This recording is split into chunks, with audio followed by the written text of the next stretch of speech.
We're not live yet.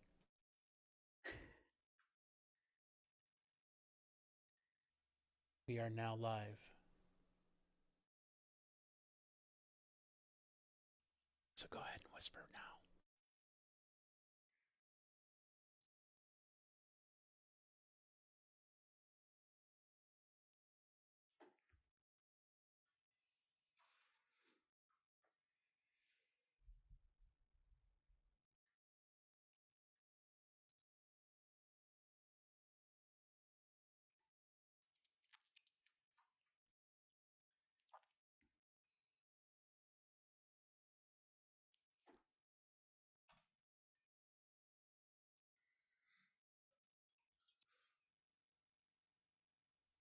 Kano video's back.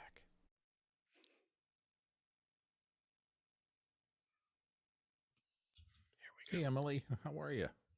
Good morning. You did a great job this morning.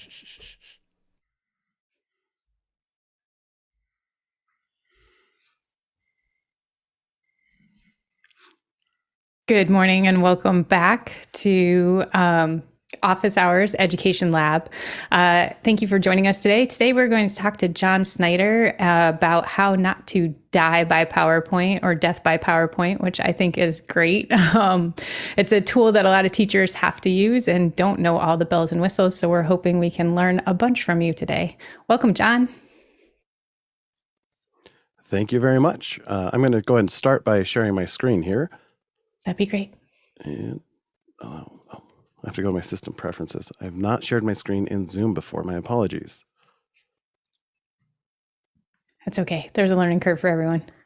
Yep. How to avoid looking silly when you're going to just about to, I'm just going to make me quit Zoom. No. So I don't know how to handle this. Suggestions? Do we have any suggestions? Let me think. At the bottom of the regular Zoom screen, you should see a button that just says share screen in green if you have. Yeah, it's because I have to give permission from Mac OS to share my screen, and it's making me quit Zoom to be able to give that permission. Should be if you go to the preferences panel in Mac. Let's see. Yeah, and it's telling me it says Zoom US will not able to record the contents of your screen until it's quit. And my options are to quit or to do it later. You probably reboot really quickly, and yeah, I will be right back. Well, hang on. My apologies. Yeah, I think that's the best way to handle it. No worries. Well, Bill, hi. Hi, how are you? It's good to see you. Good. I haven't seen you in forever. I'm not usually here on Saturday. I have a deal with my wife. I get to do Monday through Friday, but she gets Saturday and Sunday, but she's off doing other things today, so she said I could participate. And I always want to brush up my Keynote skills. Am I sharing my screen now? You are sharing your screen now. Yes, it just popped up on my screen as I was talking to Bill. Mac OS was lying to me. My apologies. Let's get going. That's okay. So for those of you who don't know me, my name is John Snyder. After completing college, I spent about 10 years in youth ministry and learned to love teaching kids and teenagers. Over time, I needed to move to Reno for personal reasons and got a job working at a call center. So went from working at a church to working at a call center. And here in the corporate world, at a local hospital, I lead the training team and quality monitoring team for our call center. And one thing I've noticed is that a lot of people have terrible, terrible PowerPoint presentations.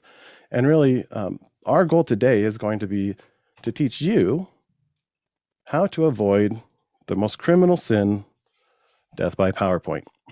And what I really want to focus on are some very basic tools and skills that you can use to make sure your slides communicate the message you want to communicate. It doesn't take much to be better than 90% of the people out there, and here's how you can do that. The term death by PowerPoint actually got coined as a result of the Afghanistan war. This is an actual slide that the US military used. And the story goes that Stanley McChrystal, when he saw this slide, said, as soon as we understand this slide, we'll have won the war. And I think you can see this is an extreme example of a bad slide, but it's not all that different than what you'll see in most of corporate America. The most common power mistake or most common mistake people make in PowerPoint is using their slides as notes or putting the information on their slide exactly as they plan on reading it. Well, the problem with this is that when the information's on the slide, people start reading ahead instead of listening to you, which means they forget about 90% of what you say within just a few seconds. It's important to remember that your PowerPoint slide deck is not the star of your presentation, and it's not the content of your presentation. Your PowerPoint doesn't exist for your sake, but for your audience. Your slide deck is the salt, and it amplifies the natural flavors of your presentation. And if you've ever seen a slide like this before, you know what I'm talking about. So we're actually going to use this terrible slide and show you how you can make it better with just a few quick changes. First, the most common mistake people make with PowerPoint is to put too much text on the screen at one time. And literally, when people see text, they read it. And when they're reading your text, they're not listening to you. So you can minimize that by having them focus on just sections of text at a time. So you can see I've grouped my 6 different bullet points into 2 groups, chunked it down into smaller information so that you can follow along with me. You could animate it a bullet point at a time. The problem with this approach is I still have so much text on the slide that you as the viewer are already distracted and you might not even be listening to me now. And there's a real good reason why that is. Human beings can only perceive a certain number of objects at a time. And we'll talk about how many that is in just a minute, but I want to do this as an activity to show you what I'm talking about. I want you to count the number of balls that pop up on the screen and just notice how long it takes you to count. For most people, to count 10 balls on a screen takes about 2 seconds, a little bit more. It's because you're spending time counting the balls on the screen. And if anyone here has seen the movie Rain Man, the Rain Man can count 200 toothpicks in a matter of seconds. Don't expect your audience, to be savants. If there's too much on the screen, they're focused on the objects on the screen because they're trying to interpret them instead of just absorb them. So we'll try this again with slightly fewer balls. Ready?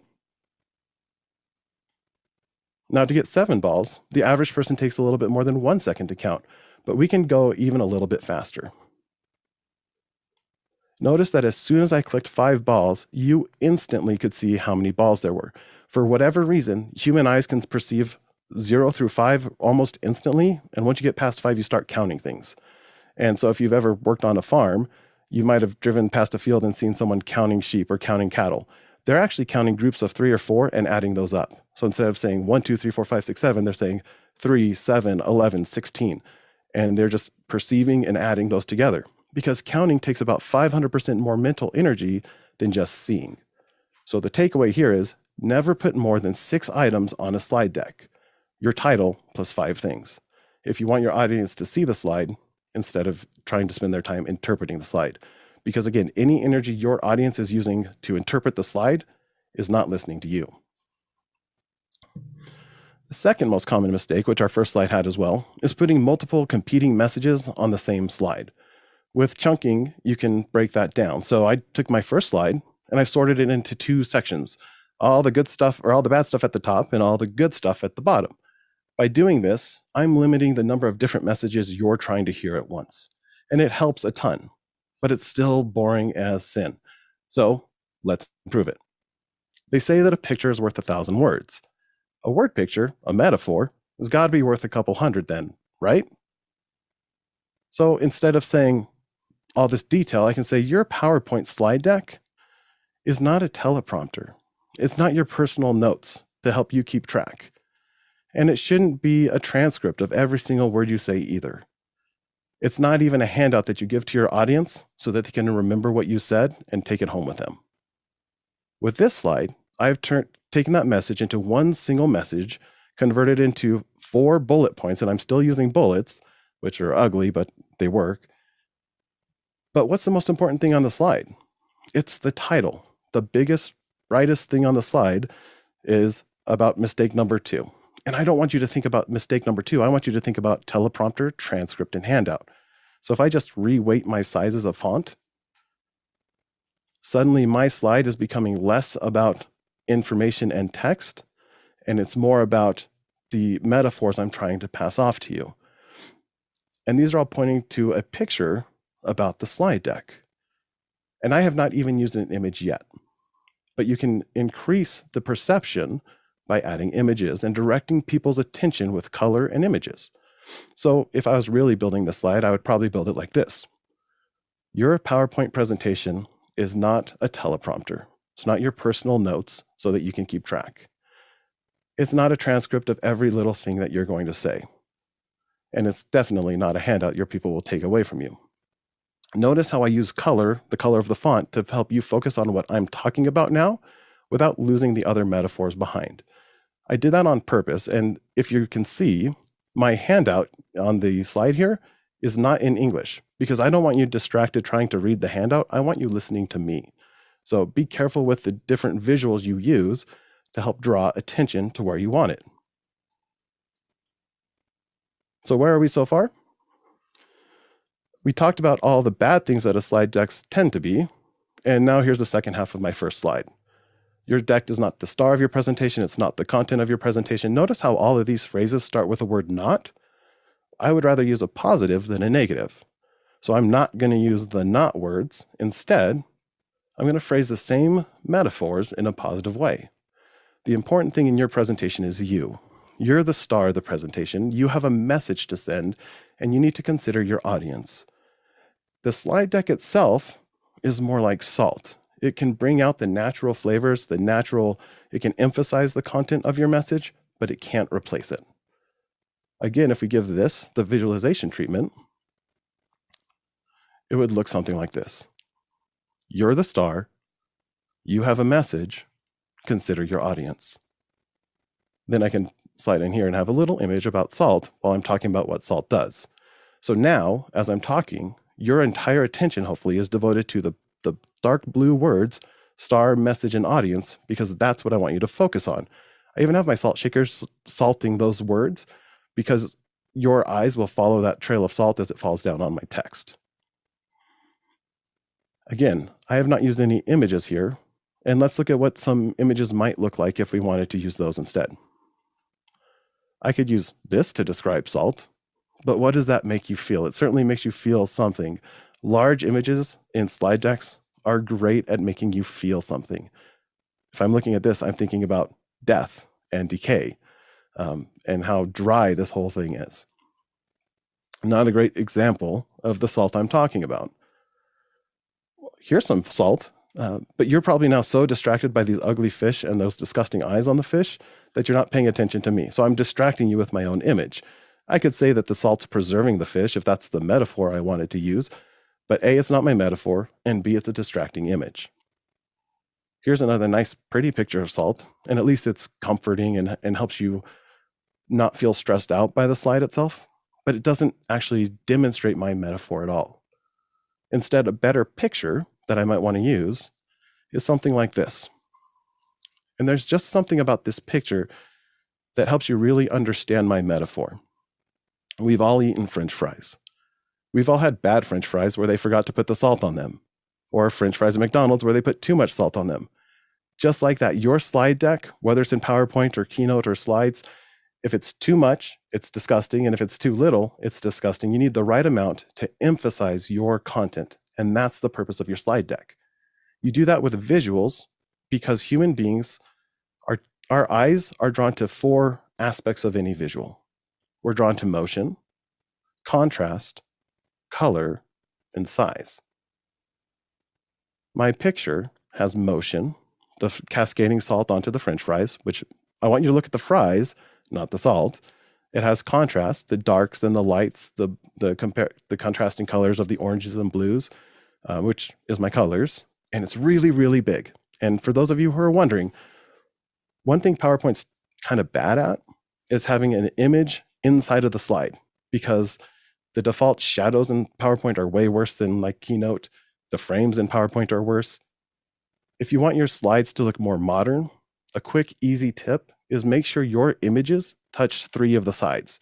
They don't have to touch all 4 like this one is, but either, any 3 sides, and suddenly your image will look more modern than just something sticky noted onto your slide deck.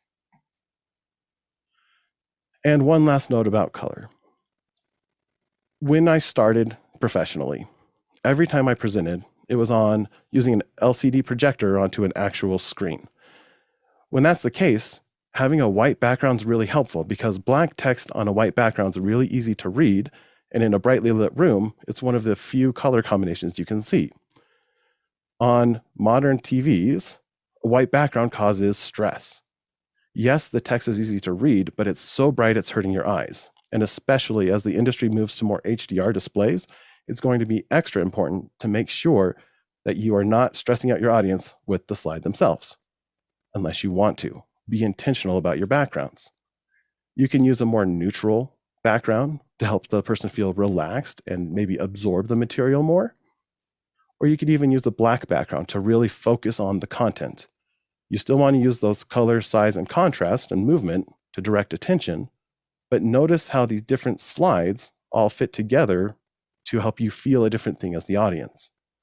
Now, I've shown you some of the most common mistakes in PowerPoint and how to overcome them. So what would this slide deck look like if I were to start all over today? I would start by saying something like, "Hi, my name is John, and I'm here to teach you how to avoid death by PowerPoint." The most common mistakes that most people make is that they forget that their slide deck is not a teleprompter to be their personal notes so that they can remember what they're supposed to say. Some other people use it as a transcript and read directly off the screen what they're trying to get out. And other people use it as a handout. All of these things take attention away from you as the presenter and focus it on your slide deck. Instead, you should remember that you are the star of your presentation, and you have a message that you need to share with other people. Those other people you have to consider. All of you are my audience today, and you're mostly teachers, so I've tried to use visualizations and simple transitions in PowerPoint to help you see you don't have to be fancy in PowerPoint to be effective, you just have to be effective. Your slide deck is more like salt. It can bring out the natural flavors and content you already have in your presentation, but it can't replace the presentation itself. How do you do that? With great visuals. And it's really important when you're talking about visuals to take into account motion, contrast, color, and size, so you can direct your listeners' attention to you and your content instead of having them be distracted by it. If you do those things, your PowerPoint slide decks will be better than 90% of other people's slide decks. And if you ever have questions or need help doing that, that's where I'm happy to help. So that's what I would do as far as like how to make a decent slide deck. We can certainly take questions now, or we can dive into some tips and tricks. You tell me, it's your guys' show. What do you want to see? Well, first of all, thank you so much. That was excellent. And what I loved about it was that it works for all of our use case scenarios, whether we're on Mac or Google or using a PC. So thank you for that. And let's see, we have a couple of comments, questions. So let's go ahead and take those first, and then we can jump into some tips and tricks and maybe get some thoughts flowing. Roscoe? Okay, Roscoe. George Butters from Halifax, Nova Scotia. Our rule of thumb is to follow the rules established by network television. One idea at the time, one idea on screen at a time, and any speaking should directly be related to that idea. Okay, so I guess that's more of a comment. Do you agree? Agreed. Yeah, just agree, right? I think that's one of the most important things is to narrow what people are trying to process at once. Because again, it's about your message getting to the other person. The Communication Act is taking information from one person through a media to another person. And your slide deck can either help that or it can hinder it. And some things you can do, focus on one thing at a time, really helps. Yeah. All right, next question. Okay, we're going to say from Craig McFarland, Boston, USA, is it better to have fewer progressive slides or more sequential separate slides? Me personally, I will do that based off of what the content needs and what my audience is. Generally speaking, if I'm doing something a little bit more corporate, I'll try to use fewer slides. If I'm doing something virtual, I try to do less on the slide, especially. But if the content needs it, I add as many slides as the content needs. And there's a deceptively high number of slides in the slide deck you just saw. And if you start using things like morph transitions, you will triple or quadruple your number of slides. So I don't know if that's the right question to ask. The right question is, what does my content need and what does my message need? and then build the deck to support that. I want to go back in the classroom and work with my kids again and just bring up this and be like, hey, that slide deck you need, we're going to cut all the words out and you're going to go back and do that with your points about like the message and the emotion. Like the motion of the pictures I thought was really important too. So I liked that you had multiple versions of the salt. I think that'd be really effective for my students. All right, next question. All right, George Butters from Halifax, Nova Scotia. If you're putting more than one line on a slide at a time in sequence, have you considered fading out the earlier line as the new one comes in? Yeah, I typically like to keep it there at least a little bit. Like you saw, I really like those text to color transitions because it helps the person remember the content as you go through it. You can make it disappear completely. There's nothing wrong with that. But I like to keep it because, like on the teleprompter slide, it causes you to see what else we've talked about, but only focus on one thing. To each his own. All right, next question. Deborah Woodfork from Washington, D.C. Any tips regarding presenting a slide deck via a hybrid meeting with staff colleagues? Don't. No, I would say one thing I like to share with people that most people don't know about Microsoft products, especially in Microsoft Teams meetings, if you are sharing your screen, down at the bottom of the share screen options, you can share something called a live PowerPoint. And what that will do is it will prioritize your slide deck. It allows you to have more advanced features, and it will maintain a much higher resolution for the content. And I'd really recommend doing that because if you're just trying to share a screen where it's being presented, and for goodness sakes, please don't ever share a screen where the person is seeing the presenter view or the editing view of the slide deck. If I can see your slides on the corner of your screen, you're doing it wrong. So if you need to do it in a hybrid meeting environment, make sure that everyone can see the same and tailor your slide deck, I would say, to whatever group is larger as far as how big you make things or how you align things. And I don't know if that answers your question, but that's my suggestion. You brought up my biggest pet peeve when people present and you can see their tray off to the side. It's skin crawling. Next question, Roscoe. All right. John Merrill from Phoenix, Arizona. Should you avoid fancy transitions? It depends. Will the fancy transition help your information or will it distract from it? I specifically today, I'm thinking of my audience is mostly teachers or people who have to use PowerPoint at work because they don't have another tool. What's something that everybody can learn? And seriously, the most advanced thing I showed in my slide deck was a gradient. So I typically shy away from fancy stuff because I tend to find it distracting, especially animations, especially Microsoft PowerPoint animations. They just don't have quite the same taste or subtlety as like a Keynote, but they do get the job done. So I do a lot of fly-ins, wipes, and fades. All right, next question. From Jason Robert Shaw, Sarasota, Florida. What do you think of Cliff Atkinson's Beyond Bulletpoints frameworks building decks? Any other templates like this for effective storytelling with slides? Yeah, and if any of the other panelists have any opinions, feel free. I don't know who Cliff Atkinson is, but I'd be interested in learning more about that. Yeah, I don't know that one. I don't know that one off the top of my head. I do know that I have seen different effective storytelling techniques, but is the panel familiar with Haiku? I don't know if they're still around, but they had a very high visual, easy to use presentation slide deck app. And they had great pictures that were embedded into it already. And you could just like make it. And it was very simple because every time you tried to type too much, it would make it too tiny to read. But I don't know, as far as effective storytelling, I'm not familiar with that one. All right. So really quick, could we go to the tips and tricks and then come back? Because we do have some questions about how you did some of the things that you did in your presentation. And I think maybe if you talk about some of your tips and tricks, they'll be able to see that. Yes, we sure can. Let me switch my screen I'm sharing. All right, that's my presenter mode. and escape out of there. And I saw Eduardo's question in there was about how do I do to change the text color. I'll just jump into that slide here to show you that. So in my animation pane, what that is, it's this one here, which is, I'm sorry, that was a pulse animation. I am in the wrong slide. Or I changed the animation on accident. Let me grab a different one. Here, oh, I was on the wrong slide. So you can see this slide has almost 10 different animations on it.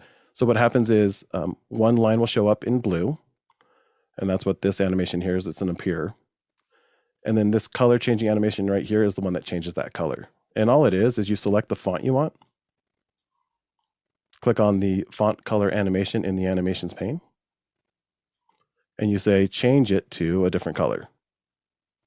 So there's a before and after. And you just tell it the color you want it to change to, set the timing how you want it, and then that's how you make those transitions. But I would also like to share a different trick that Alex oftentimes talks about how he wishes that it was easy to build a choose your own adventure slide deck. And I'm agnostic on the tool, but I will say that particular feature is super simple in PowerPoint, and I'll show you how to do that. So if I want to do that, it's called a zoom. And so in the insert tab, you can insert a zoom. You have three options when you're inserting a zoom. You can insert a slide zoom, which will pull up a list of slides or a list of sections or a summary. Now, if anyone here is not aware, a section is you can group your slides into sections. So here's all my tips, or here's a good section.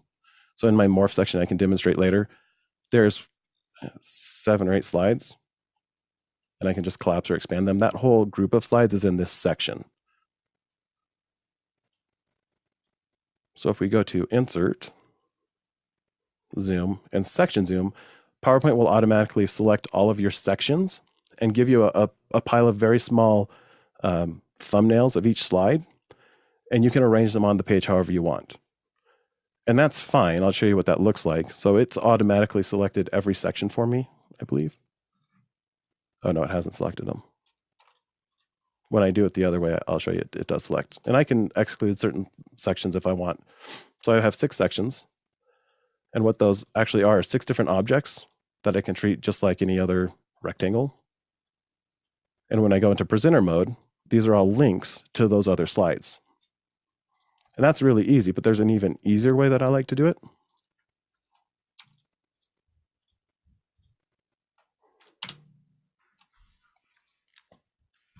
Sorry, my camera's in my way.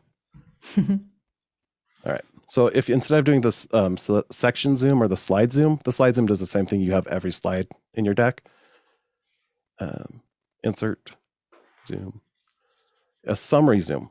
The nice thing about the summary zoom is it will select each section for you. So here's my whole slide deck.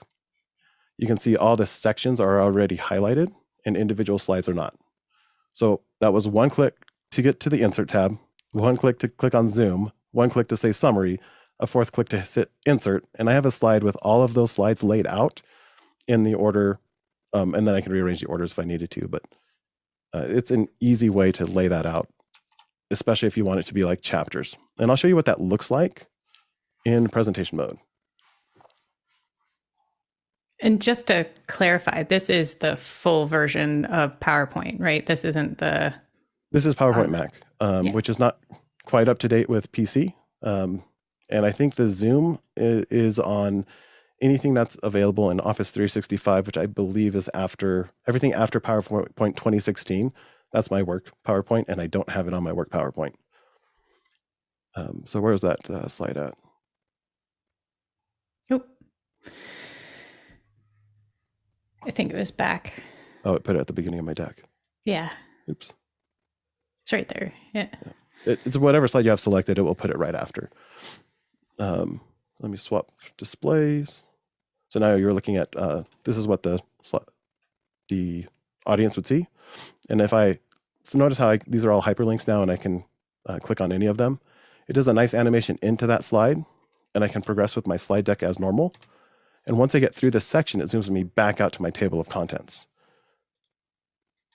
which is a nice way to do like a choose your own adventure type slide deck. It's hard to edit those. If I wanted to edit this, I would click into it, escape out of my slideshow. I can edit from here. I can't get easily back into my Zoom, but I could just find that slide if I wanted to. I think that's one thing that's specifically in PowerPoint that I have not seen myself in other tools. And you can always make your own thumbnails or clickable buttons in any other tool. Just make the object you want and then have an animation effect that says hyperlink this item to another slide, and it'll take you right to that spot. One thing I like to do in a lot of my slide decks is if I know I want to go back to my homepage, you can just create like a little invisible button over one corner of your screen that you click on it and takes you right to a slide that you need. I didn't show it today because I wanted to show stuff that everybody can do in just a few minutes. Great. What else do people want to see? Or questions? Roscoe? All right, Jason Robert Shaw of Sarasota, Florida. Can we someday have an office hours where John and Alex face off with PowerPoint versus Keynote? That would be awesome. I'd be here for it. I agree. I think we should do all three, PowerPoint, Keynote, and Google Slides. And less about which is better and more about which suits your needs better. Because honestly, I prefer Keynote. I don't have Keynote at work, so I've learned to use PowerPoint. And once you understand them, they do 99% of the same functionality as each other, and to better or lesser degrees. But I'd be happy to do that. Yeah, I agree. It's either easier or more complicated, but you can get there in pretty much all of them, with the exception of I will field add tools. to that. One thing that's really great about PowerPoint is if you're interested in joining like the e-learning design field, PowerPoint's ribbon interface, as much as I hate it, is what most other e-learning tools are built off of, like especially Articulate. If you can build PowerPoint, you can build Articulate. Articulate has a lot more features, especially as far as interactivity and animations. But PowerPoint will get you 80% of the way there if you get good at PowerPoint. It's true. Is there another question, Roscoe? Absolutely. All right. From Kenny Hampton of Greenville, Illinois. In a higher education class environment, how would you best convey very complex and technical ideas or information, such as math computations, to help students better retain the information? I don't know. That would be really tough, especially I'm thinking higher education math would possibly be the hardest thing to convey using a slide deck of any sort. I think I would probably try to chunk the content. So if you have a 30-minute class that you're covering two main concepts, only show one part of a concept at a time, and maybe start with a example, and then build another slide where you have the students walk through it step by step. So you maybe do half of the equation, the part that they need to work on first. So I'm thinking like old-fashioned quadratic equations from high school is what I'm actually thinking about. So if you can narrow in, okay, we're going to do the parentheses first, have everything else fade away from the slide on slide number 2. Do those, and then slide number 3, show the next part of the equation. And you could kind of have your equation grow over time by having it showing it full-fledged first, and then having it reveal over time as you're working through it would be one possibility. I don't know, it would be tough though.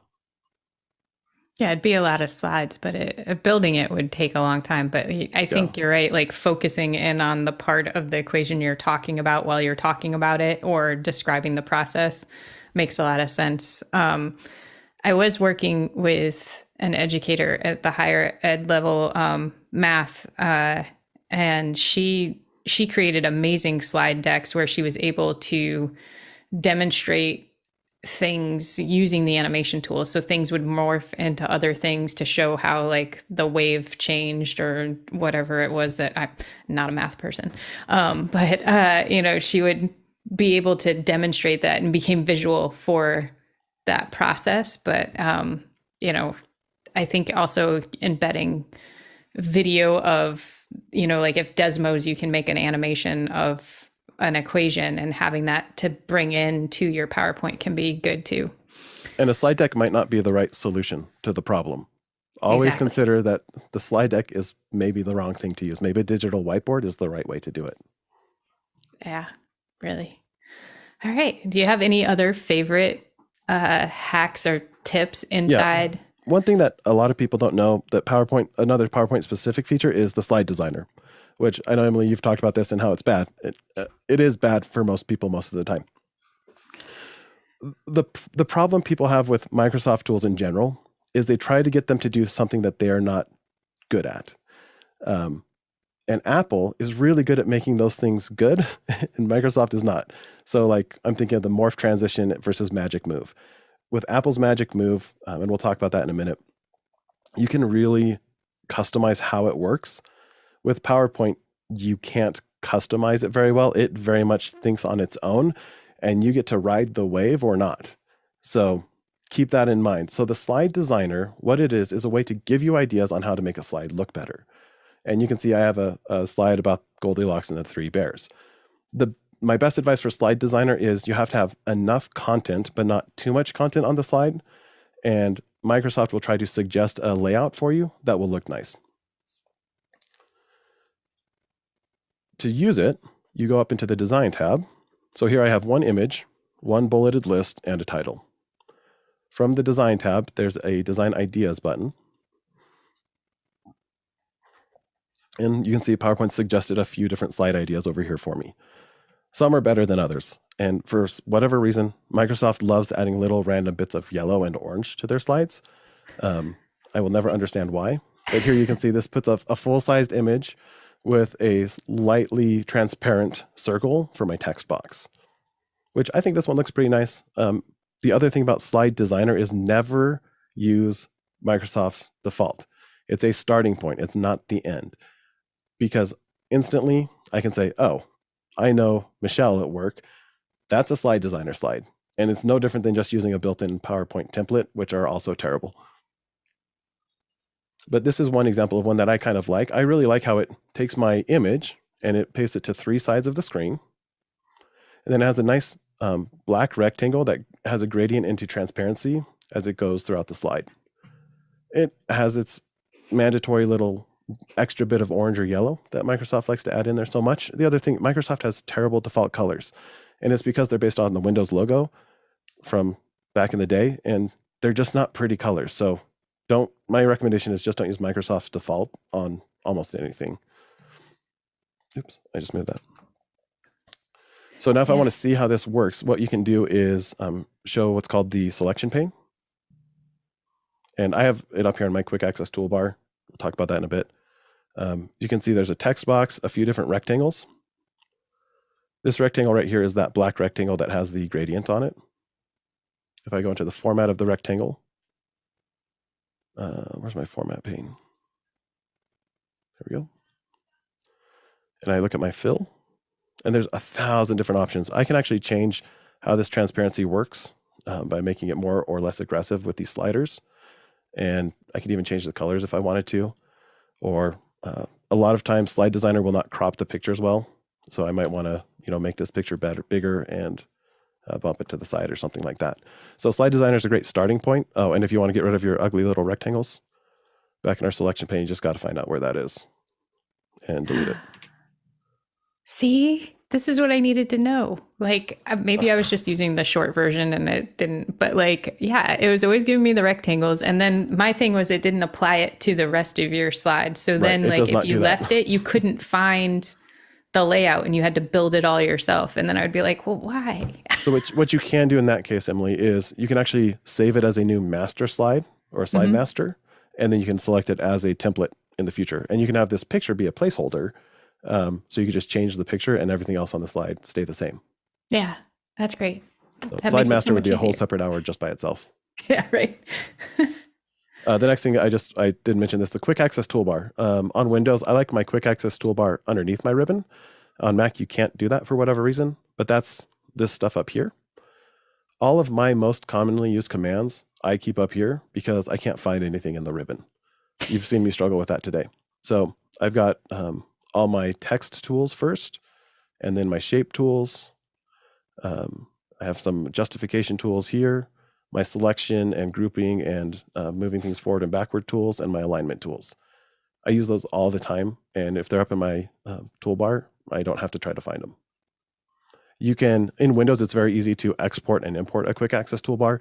In Mac, it's actually a hidden file, so you have to go hold down Option while you're going through your library, and you can replace a file. And I'm happy to share mine as well. If you ever want to ping me on Discord or after hours, I can share my quick access toolbar with you and show you how to do that. Honestly, I've learned almost all of my PowerPoint skills from two main sources on YouTube. The first is brightcarbon.com. They have excellent webinars that are free that will up your game in PowerPoint like no other. They do have Google Slides and stuff too.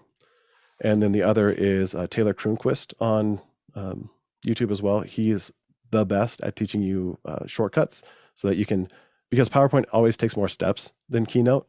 If you have good keyboard shortcuts, it'll help quite a bit. I'm sorry, what was his name? Taylor Kroonquist, Kroonquist.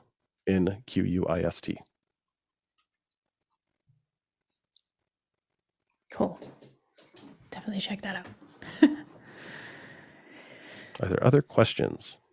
We do have a question from Bill Davis. And where can people go? Oh, Bill Davis of San Diego, California. Where can people go to experience good or even great examples of teachers or corporate presenters using slides effectively? I would watch Apple keynotes. Bright Carbons is probably my favorite. I think that would help more than anything. A couple other websites as I like to go to with some really great teachers. E-learning industry, Training Mag Network has some excellent webinars every month, and there's a few master slideshow people who give those presentations. And the other one I like is ATD, Association for Talent Development, has other great webinars as far as instruction goes. And sometimes they're slide deck specific, tool specific.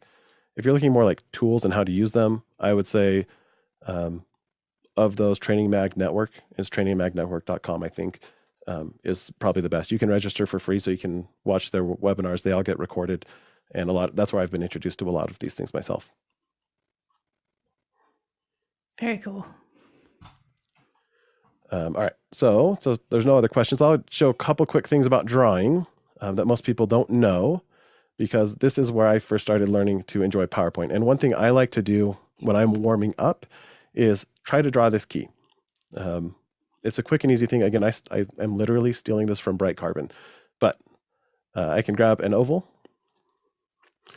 And some good keystrokes you should know is if you hold down Shift, your item will scale evenly, vertically and horizontally, so your ovals will be circles. Most people know that. If you hold down Shift while you're dragging, your item will move directly left or right, or up or down. Most people probably know that as well. Now, what you don't know is if you hold down Control and Shift at the same time and drag an item, you'll duplicate it. And if I align these two items, if you don't hold down, I think it's Control, Shift, and if you hold Control and Shift while you're dragging an item, it will resize from the center instead of the edge. So you've seen I've drawn two circles here, and I'm going to zoom this up a little so you can see it better. So I have two circles. Select one, select two.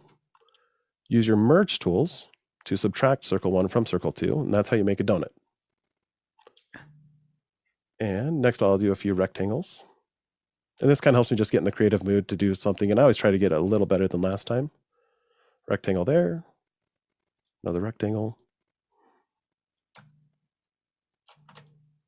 Click Control Shift Drag, Control Shift Drag. Okay. So I've got all these objects together, and I want them to become one thing. Again, I'll go up to my merge tools, and I'll use union, and that takes multiple shapes and combines them all into one. And this is transparent in the middle. Next, to get my color and texture, that's all my formatting pane. Sorry, I'm not very used to Mac's PowerPoint. Shape options, here it is. And to do a 3D format, I'll add just a quick little bevel on top and bottom. And that gives that 3D look. And again, PowerPoint's defaults are pretty ugly. So I just kind of stretch out the curve of the bevel first. And then I'll also make it a little stronger of a bevel. Now what this is, the bottom one is actually doing on the back side of my key. and you can't see it yet. And you can change your lighting and material here. I don't know, I'll just grab something. I don't know what I chose last time. And last but not least, I will change my shape color, shape format to gold. And oh, it still has a blue outline. That's the other thing I hate, is like everything has to have an outline. I almost never put any outlines on any of my shapes in PowerPoint, unless it's just an outline. And now if I actually turn my key around, it's actually made a little 3-dimensional key, which is pretty cool. I mean, it's not a 3D renderer or anything like that, but there's quite a few tools in PowerPoint that if you just get in there and practice and have something you want to do, will help you get your skills better, as well as teach you how it works. If I wanted to have a couple shapes be exactly the same, one of the handy things is called the style painter. And I'm saying this because I always ask about this in everyone else's slide deck presentations because I use it all the time. This shape has a certain effects. It's got the lighting and the material effects. It's colored yellow and it has no outline. You can actually copy all those styles with Command-Shift-C and Command-Shift-V it onto something else, and that other object will have the exact same style as whatever you selected before. So if you have a slide and you suddenly decide, I need to change the color of everything on my slide, copy and paste just the formatting onto those other objects. You can also do that with the format painter, but I like to use the keyboard shortcuts myself. And then the very last thing that most people don't know about PowerPoint is the power of duplicating an item. Most of us will Command-C and Command-V to copy and paste. Duplicating, if you want your stuff to line out evenly over time, so it's always evenly spaced, that's where duplicating can come in really handy. So I'm going to try to find an interesting shape here. Here we go. So I got this little angled, whatever shape this is called. And now I'm going to I'm going to copy and paste, or I'm going to duplicate this first, which is Command-D. Forgot which I was showing here. And I'm going to line my first item directly next to my second one. So now PowerPoint has remembered one, that I used duplicate, and two, where did I put item number 2? So if I duplicated, oh, it didn't do it. Sorry. You can't drop it at all. But once you do that, it will duplicate in exact relation from item 1 to item 2, item 2 to item 3, item 3 to item 4, and so on and so forth, which makes it really easy if you want to do things that repeat. You can have them do it vertically or horizontally or both. So it's just a quick way to build a lot of stuff fast is with that duplicate command. I think those are all the drawing tools I like to show. And I'm assuming Keynote can do the exact same thing. I don't know that. All right. Do we have another question there? We do, and that's from Paul Walhus of Austin, Texas. At ProductCamp Austin, we put random clips from all kinds of decks on the screen and had presenters improv what to say about them when working with them in their presentation. Have you heard of this? No, I haven't, but sounds like a lot of fun. Roulette with PowerPoint slides. I would love to see a generic slide deck that's like a nice looking one, and see different people presenting different information using the same deck just to see what would happen there, and doing something like that in improv. It's great. Yeah, we actually did that in theater class as an improv, like give them a deck and they had to make whatever work. Like the goal was to kind of throw someone off their game, though. That was the intention, was to like throw in a slide that really just would make them need to use those improv skills. So, well, this has been fascinating. Like, if we don't have questions, I have other stuff I can show. Yeah. Here's a really great one most people don't know about in PowerPoint. If you're wondering why my one slide is white with the teleprompter, is I will show you here, because it's got a background on it. And Keynote can remove backgrounds, but PowerPoint can as well. Again, not quite as good at it, but under the Picture Format tab, if you just click Remove Background, it will try to automatically detect using contrast the edges of your item. And on my teleprompter, it did the pink is the stuff it's going to remove. On my teleprompter, it did a great job finding this edge, but you can see it cuts out the bottom down here. Oops. I clicked on something else and got out of it. So it's going to delete this part of the tripod and the entire glass. You can tune that by marking areas to keep or mark areas to remove. So I'll just grab some stuff I want to keep that it's cutting out now. And I'll just draw a little line across it and say, do a better job with that. And it does a much better job when I told it I want to keep this item. However, because the glass is so close to the background, if I try to do the exact same thing on the glass, it catches some of it. And no matter how tightly I try to tune this, it's just not going to ever do a good job, which means if I put this on a black background, it looks kind of like garbage at the top and pretty passable at the bottom. So just be really careful. What you need is an image with very clear lines and boundaries, or very, very clear contrast from the foreground and background of your image. And you can do almost anything. And I'll show you, we'll just grab one randomly. So I'm going to insert a picture from stock images. This is another feature that PowerPoint added in the last 5 years or so, is they have a nice stock image library, which I never thought I would say, but nevertheless, I just did. I'll just grab this one. I haven't seen this one yet.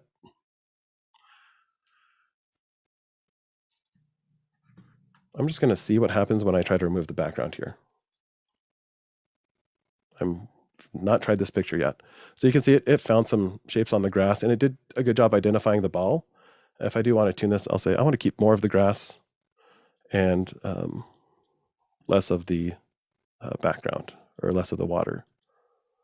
So I'm just keep drawing until it all disappears.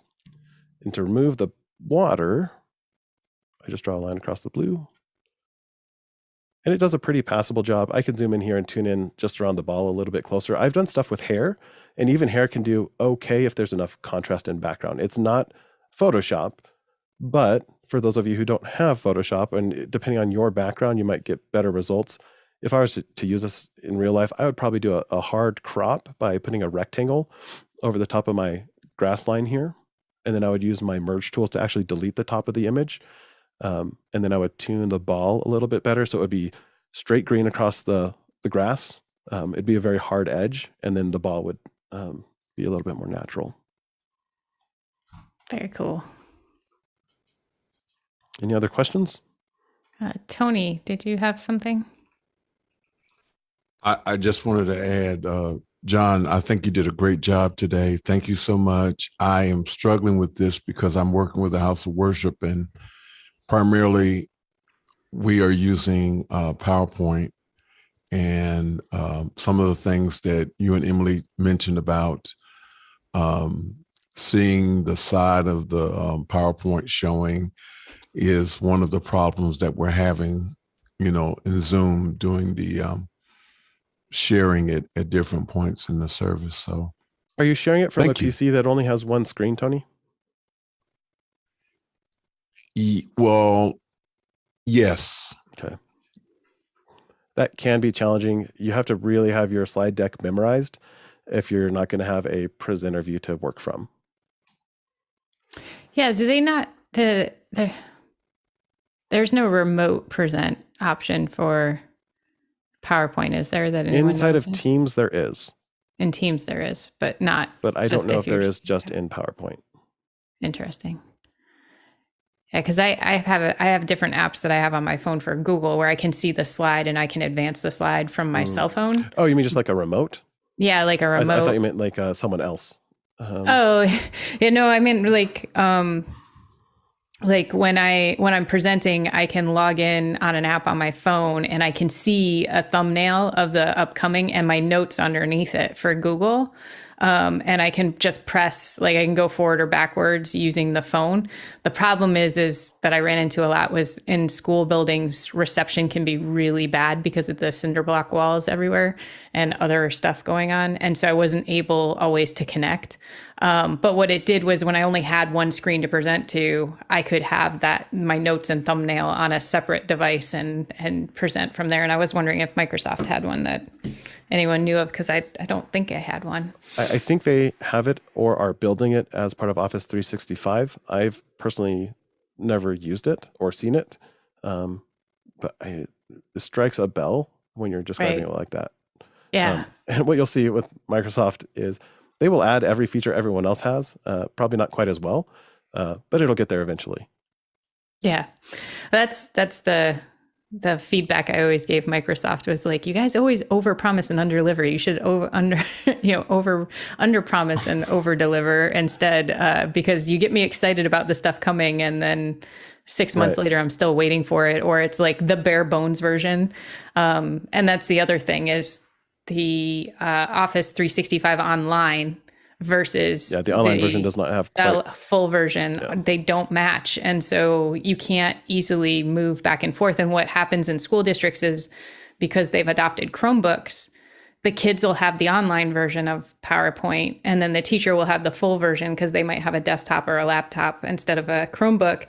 And then they'll expect the students to do something, and the students are like, I don't have that tool. What are you talking about? Yeah, and the teacher in that case should use the online version.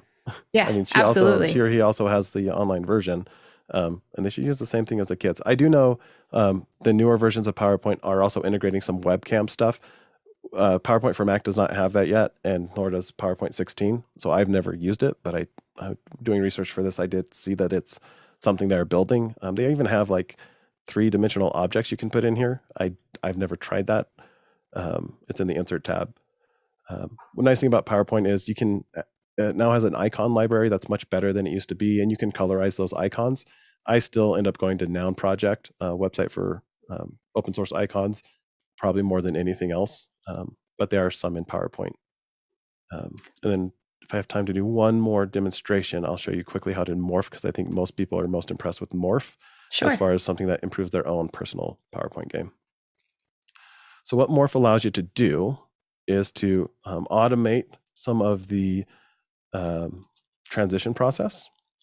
And so this is all done using morph. My hand's not even touching the keyboard. I have this set to switch between slides. The only transition is a morph transition set to a timer. And you can see, basically I have these different objects moving around, and they can be reshaped or resized as long as the objects are on each slide on the before and after slide. If you have an object that's not on that before or after slide, it will just fade in. But if you look at the background, what I had going on back there is every one of these slides had each of those images and text boxes. And so it starts out here with just the big picture, pictures on the sides.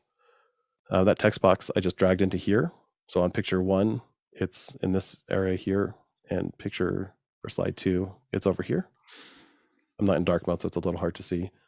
And then I just, from here, I click and drag this zebra picture, resized it, put it where I wanted it to be, and I moved and shaped her. So you're just moving objects around, and PowerPoint will try to put it where it needs to go. And it makes for really nice transitions with little effort. The problem with morph, though, is you have to use the duplicate command in your sidebar and make sure every object you need is there. So I had to, if I were to add a new picture, I'd have to make sure that image is on slide 1, slide 2, slide 3, and slide 4 in my morph transitions, just to make sure it doesn't do a fade instead of a move. But it works pretty nicely. Interesting. And there's some really advanced stuff you can do with morph. Again, I was trying to think of something someone could do with 5 minutes of effort or less. Very cool. Roscoe? John, what else are you going to present on? I'm ready to let you just, seriously, you're a great presenter. You say things very clearly. So it's an honor just to be able to watch you work, buddy. Well, thank you very much. And thanks, Emily, for having me. It's fun. And I'm always happy to help, to ping me in Discord or after hours.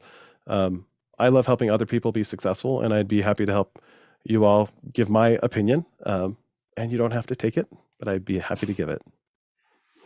The best way to do it. Well, thank you again for being here today and letting us learn how not to have death by PowerPoint, because I think that that's really important for our kids and for our teachers to know, as well as just the community in general. So really, really appreciate that. Thank you, Roscoe, for reading today. Tony, did you have a hand raised? Yes, I wanted to ask John one more question. Sure. So going back to the PowerPoint situation with the House of Worship, if there were